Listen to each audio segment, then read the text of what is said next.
আলাদা হবে, কেননা তোমার ছেলে ইকরামা মুহাম্মদ রাসূলকে সামনে না মেরে দিয়ে জঙ্গলে গিয়ে তাকে বাঘ সিংহর পেটে খোরাকের জন্য তাকে জঙ্গলে বেঁধে দেওয়া ঘোষণা করে দিয়েছে।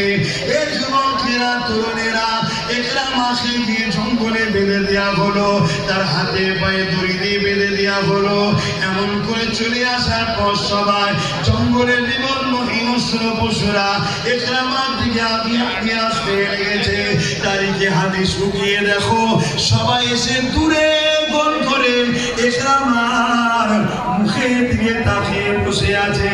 এই যুবকেরা কেউ ইকরামার দিকে আগিয়ে আসে না, কেউ খাচ্ছে না। ইকরামাকে সবাই দেখতে লেগেছে। ইকরামা বলতে লেগেছে, কেন তোমরা আমাকে খাচ্ছ না? আমার মতো হতভাগ্য কে আছে মুহাম্মদ রাসূলকে জড়িয়ে ধরার জন্য? আমার বাবা আমাকে মৃত্যুদণ্ড দিয়েছে।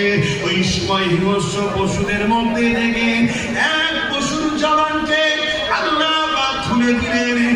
আল্লাহ হুসাইয়ুন কাদির, যিনি সর্বশক্তিমান, যিনি মরাকে জিন্দা করতে পারে, জিন্দাকে মৃত্যু দেয়, কুল কায়নাতকে যিনি বানিয়েছেন, সেই আল্লাহ পাক এক পঞ্চম জীব-জন্তুর মুখ থেকে আওয়াজ বার করে দিল, ইকরামারে অবশ্যই তোমাকে আমরা খেয়ে নিতাম, কিন্তু তোমাকে আমাদের খাওয়া নিষেধ হয়ে গেছে।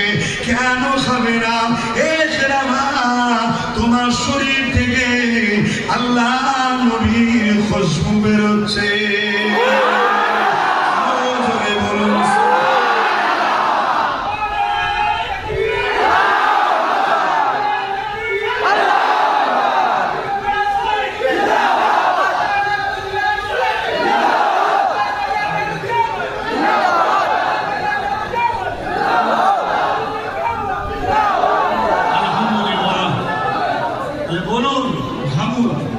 এগুলো ভাবতে হবে যুবক।